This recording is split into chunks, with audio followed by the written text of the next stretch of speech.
Hi, and welcome to Heading Home. I'm Mike Montague. I'm here with Arif Khan, and we're just going to have a look back at the market for 2017 today. Maybe take a look forward, see what may be coming up.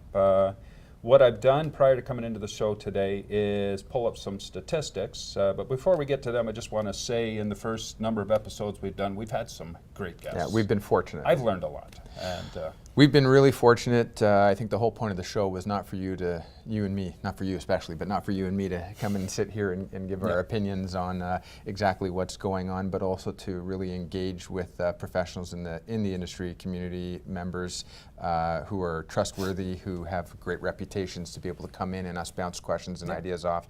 And it's really great to get feedback from people who are specifically working daily in their respected trades and around the industry. Absolutely. And it's worked out well. And I'm excited about the new year and the many new guests we will have, and I'm excited about the real estate market. Absolutely. With everything. We'll come back around to that. I printed off the Canadian Real Estate Association statistics. Every month we get new stats for the previous month. Realtors and the public have a look at that. The media looks at that. The banks look at that, and they try to gauge where we're at and where we are going forward. Interpretation's always an interesting thing, though, because that information gets out there not only to the professionals, but it's available to the public at large, which is fantastic. Yes. I mean, I think we live in a world today where information is more readily available than ever. Yes.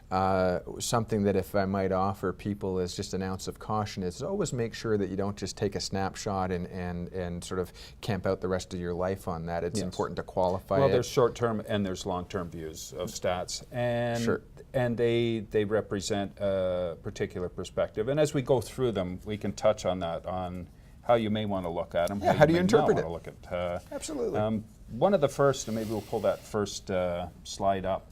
It's the residential sales activity for the Barrie and District Association of Realtors for October.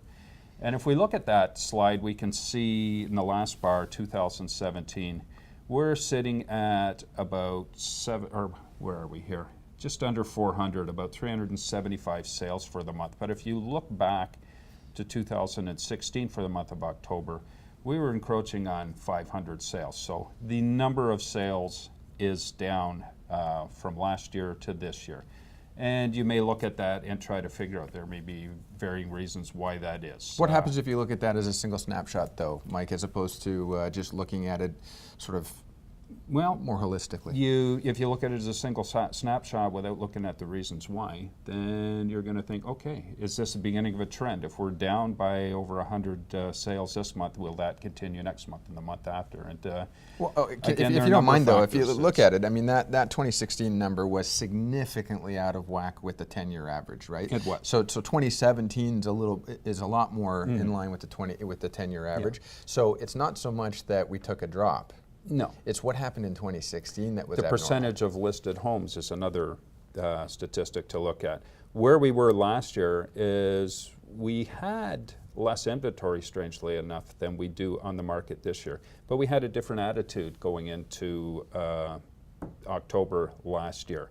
There was still quite a bit of frenzy that we saw through 2016 that was carrying into the fall. And because inventory levels were low, you were still seeing multiple bids on homes. You were seeing a lot of media attention to this, which media plays a big part in the behavior patterns of buyers and sellers, more so than most would believe.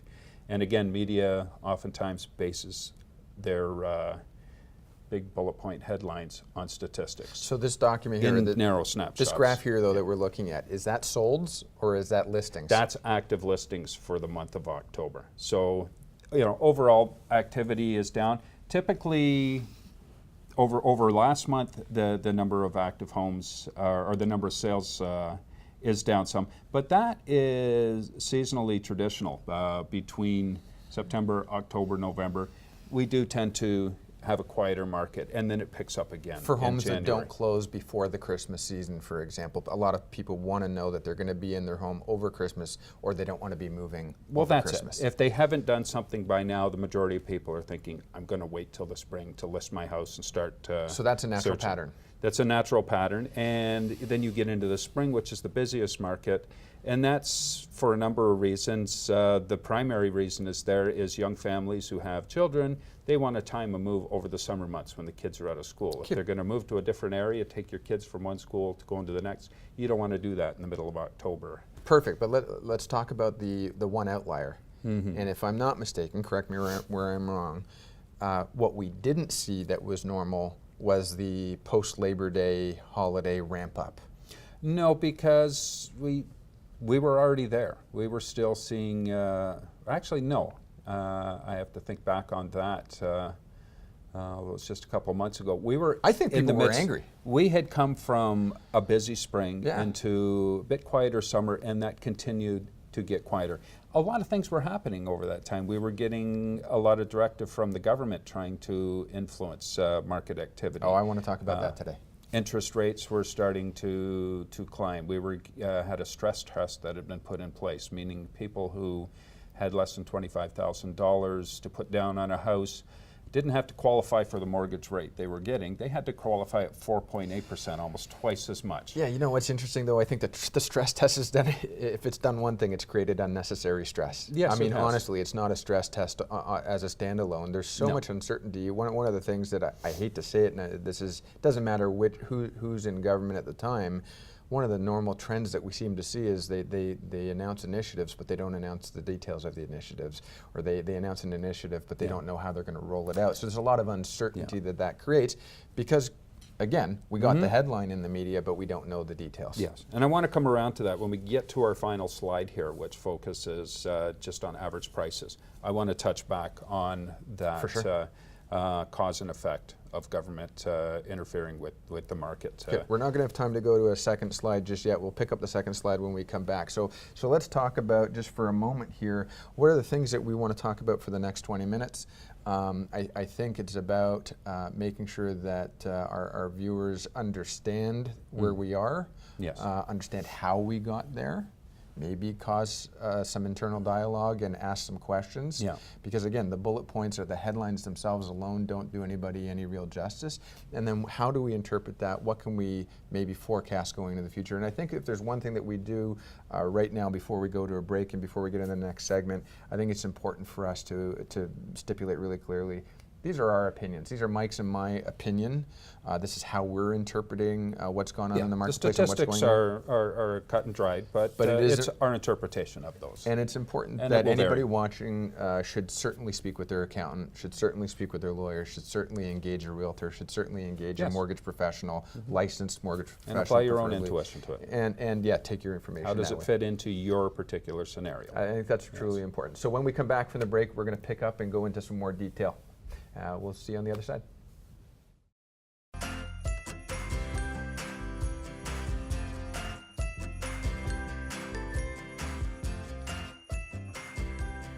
And welcome back to Hitting Home with Mike and Arif. We're here giving a market recap, talking about the past year, talking about some of the trends that we've seen in the marketplace, and trying to make sense of it, as well as get a good idea of where we might be going forward into the next year with some of the changes that we're anticipating, certainly from a finance side. Yes. Yeah.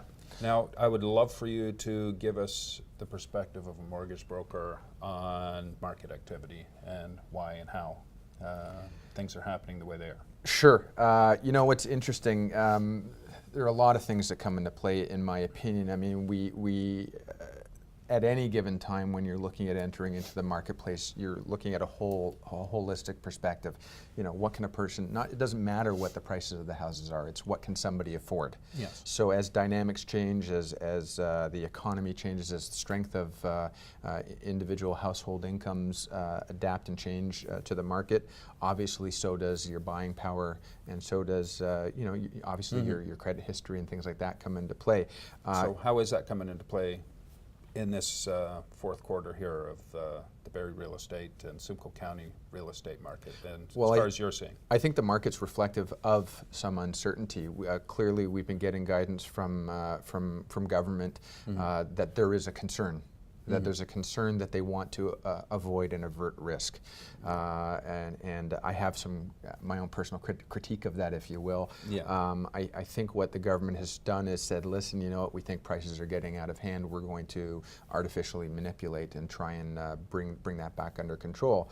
Personally, I think that has some dangerous consequences. Yeah. And which we will touch on when we get to that final Absolutely. slide. So I going want to forward, focus in though, on that for well, sure. What's happening right now going forward, though, is the government saying basically we're going to, what they call that stress test you referred to earlier, the government's going to apply some higher standards for qualification because they are concerned, the quote from the regulator is that they are concerned that household debt is going beyond what they believe to be a safe range. And my own opinion on household debt is, yes, it's out of whack. Certainly historically, we're each carrying more household debt than we have at any time in the past. But when you break down what household debt is, a big component of that for a lot of Canadians is credit card debt. If we back up to the basics, Mike, back up to the basics of whether it's in high school or college level or what our parents have taught us, there's two simple things we talked about. There's good debt and there's bad debt. Yeah. And if you want to, here's my disclaimer, my personal opinion is really simple. If you want to get household debt under control, if you want to get personal spending habits under control, go back to the basics. It's needs versus wants. If you're buying big screen TVs on credit card and you take 20 years to pay off your credit card and that big screen TV was in the landfill or the recycling depot 15 years earlier, that's probably bad debt. That said, I think investment versus spending. Just spending. And I think there's good debt. I mean, there's some other ramifications that we're going to talk about later. But if it was me, if I had a say so, if I had an ounce of input to offer, and you know what? Whether I'm offering it to the government or whether I'm offering it to my clients or our friends who are watching, I think it's simply this. If you think that there's a chance that your household spending is possibly out of line, take a look at it and see what are the things that you're spending on that really have a lasting impact and a lasting value and that are going to appreciate with you and put you in a better spot versus, you know what, as much as it's nice to have it, you know, and it's worth the maybe a little investment. restraint. Yeah, it's worth the investment to sit down with a financial planner to do it because they're going to have a less biased look at what your numbers are, what I and didn't what say, your behaviors are. What I didn't say is I'd love to see the regulator maybe have a second look or a stronger look at sort of the payday loan companies, the credit card companies, and just maybe if they're going to make it more difficult to qualify somewhere, make it more difficult to qualify for credit cards or for sort of that money payday loan. Apply a stronger level of diligence on what the impact is, and that's a whole education. Subject for another show in and of itself. You know, how the government and the banks interact. Yeah, but what's it going to mean going forward into 2018? You're absolutely right. You talked about the stress test. You talked about the Bank of Canada qualification rate. I think it's important to know as well, there's a difference between the window sticker price and the actual qualifying rate. So when you said, you know, for example, rates may be on an average for a 5-year rate is about 2.89%, and you can pay that off over 25 years. And you mentioned that there's a qualifying rate of 4.89%, somewhere in there. That's already a stress test. And in January, that'll apply across the board for all income levels, all levels of down payment. Yeah, that's going to jump to whatever your contract rate is plus 2%. So right now, if 2.89 is the 5-year going rate and plus 2% is 4.89, it's identical. However, as rates do change, the new test will be plus 2% no matter what the contract and offers. rates are likely to change. Sure they are. And they change daily as it is. And for the longest time, if you asked which way, you'd get a shrug of shoulders from anybody within or outside of the industry.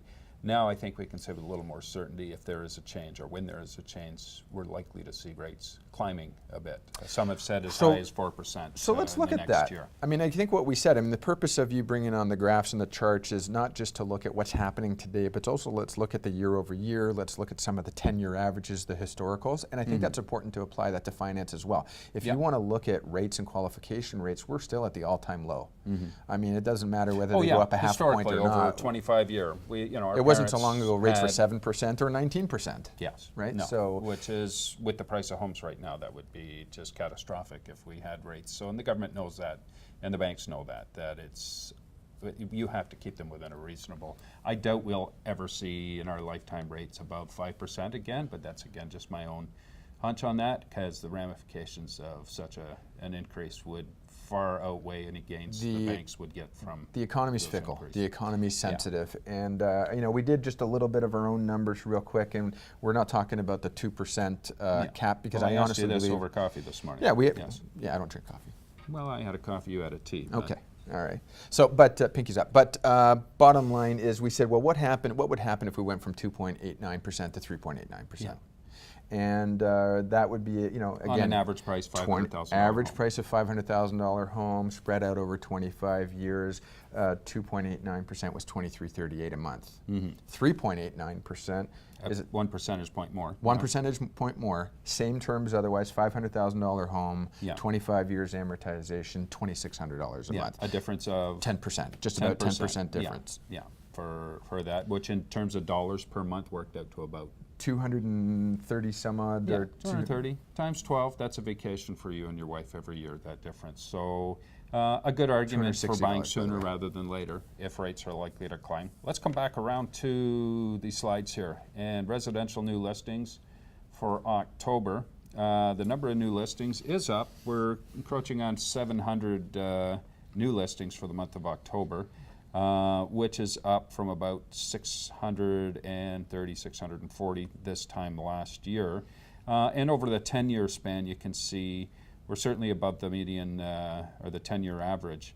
But there's only 3 other instances in the last 5 years where we've seen prices, or I should say, where we've seen the number of listings above 600 for the month of October. But let's jump to slide number 3.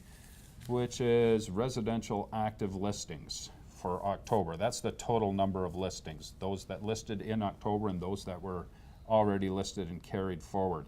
Now, those numbers were over 1,000, it looks like, by this graph. It's not as calibrated specifically, but it looks like around 1,200 to 1,300 active listings.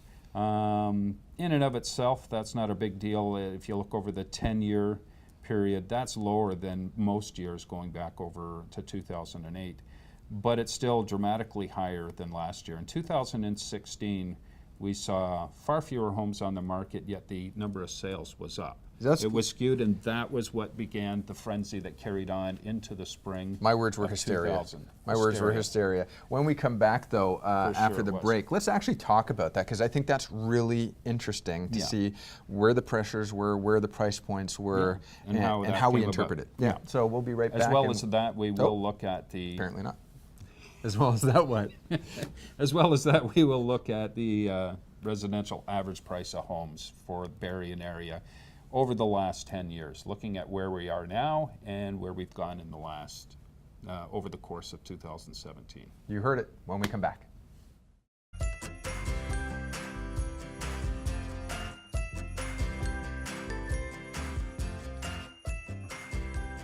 Welcome back to Hitting Home with Mike and Arif.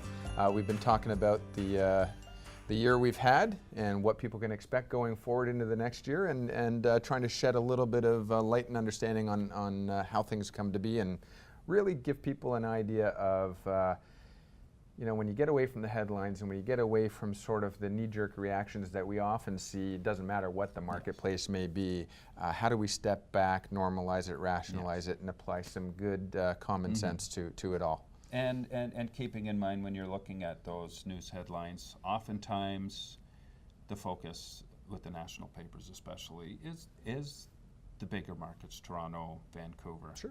They're not really focusing in on what's happening in Barrie, 100 kilometers out of the GTA.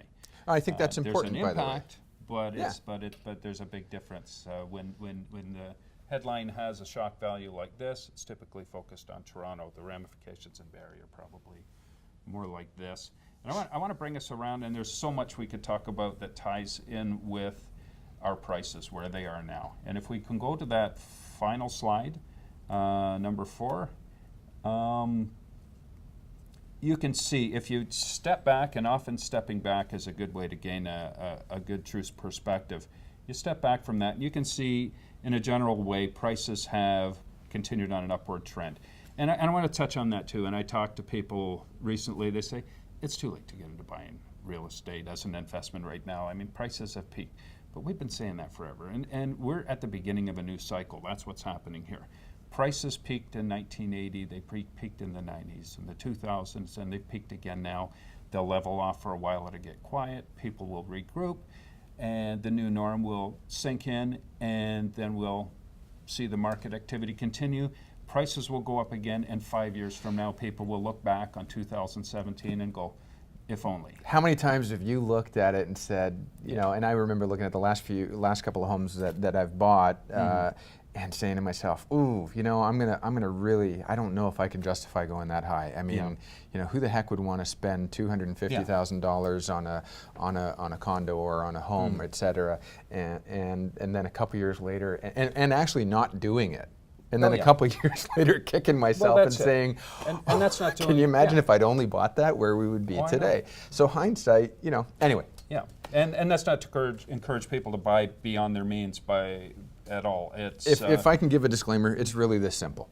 Well, not a disclaimer, a word of guidance, a word of, well, sanity. Okay. This will not, and nor will there ever be, the last good opportunity to get into anything. Right? What did Churchill say? This is not the beginning, it's not the end, it's the end of the beginning. So make of that whatever you want. But I like to look at it, it is a new chapter. But let's look at that slide again. And if you see, where were we here? Earlier in this year, prices just spiked beyond what they were, beyond just the normal trend of the curve. Things got quite hairy in between January and March, and then we've steadily dropped off from there. And the interesting thing about average prices, though, is you have to look at that and realize that's the average prices of homes that sold in any given period. It doesn't mean that your house in particular is directly impacted by that, and I'll elaborate on that a little bit. You are watching the statistics here and about to write your article for your newspaper, and average prices have gone up 10% for an area. So that's the big story. Prices are up 10%. But why are the prices up 10%? We have all these tests that are being put in place now by government, which are impacting or having the more immediate and greater impact on the lower end of the income scale. So those people have backed away a little bit in the latter part of the year. Whereas people who have the means, who have more money, someone who's selling in Toronto for $800,000 to $1 million who's coming up here, they're still buying, and they're buying in the higher end range. So more higher end homes tend to sell when there's stress on the market than the lower end. So those statistics come out for the month, and it shows that average prices are up. Average prices are up because more higher price homes sold. Now, Joe the plumber, he looks and he goes, well, prices are up 10%. Honey, our $400,000 home we had appraised in January is up 10%, so it's worth $440 now. Let's get it on the market. And John from Toronto comes up, just sold his $800,000 house, sees that place for $440, he buys it. Bill down the street sees that, he lists his home for $450, and so on and so on. So these influences are actually keeping the prices in check and keeping prices where they are. And there's influence from out-of-town buyers who are coming into our market. So the bottom line in all of this craziness is we've got a government who's thinking we're going to calm prices by putting these stress tests in effect. And it doesn't always have the impact they hope for it to have. I mean, free markets, capitalism is the free flow of goods and services. When you have a government that's trying to artificially manipulate the free flow of goods and services, you've got to be careful, because the effects don't always equal your intentions. I think it's important, and we just have a very short window of time right here, but I think what's really important is to understand that the beginning of the year and the end of the year are two very different markets and two very different years. There was a surge in listings and there was a surge in activity, and in fairness, there were people who were waiting for others to test out the market at those higher levels and higher price points, and lo and behold, it actually worked for some. Yes. And it worked for the early movers. But then you got people ramping up and renovating their homes and saying Late to that the they want to party. list. They're Yep. late to the party and they missed the market. No, They and really that's did why miss the market. we see inventory levels high right now. But here's the other thing. And the days on market is getting longer and longer, and that's an important statistic too. Here's the other important reality, is with these new changes that are still going to be coming January 1st, there are going to be people who will not qualify. Yes. And so there are people saying, well, I better sell my house now, or if I don't sell my house now, I might miss that market. Yes. And in fairness, there are first-time home buyers coming to market who are currently renters, and it's kept them, these changes will keep them renting, so it's going to upset the natural flow and Yes. cycle of the rental inventory, but also the folks who are retiring and maybe wanting to downsize and would have had first-time buyers going into market buying their home, they may or may not qualify. And then what's happening is you're seeing prices drop. Prices will drop because people are saying, listen, I don't want to be holding my home come January 1st. If I have to take a few $1,000 hit or a multi-$1,000 hit, but to get out of it so I'm not carrying it, then I'm going to do that. So you're also seeing house prices come down quite quickly Now, or do you list think quite quickly.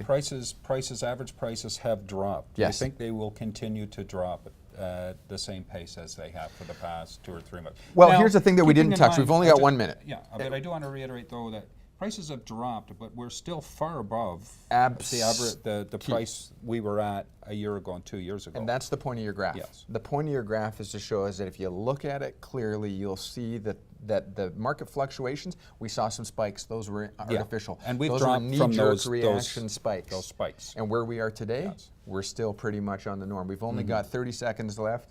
Okay, maybe a minute left, I'm being told. Thank you, Joe. Bottom line is that the world will adapt. Yeah. The new realities will come in.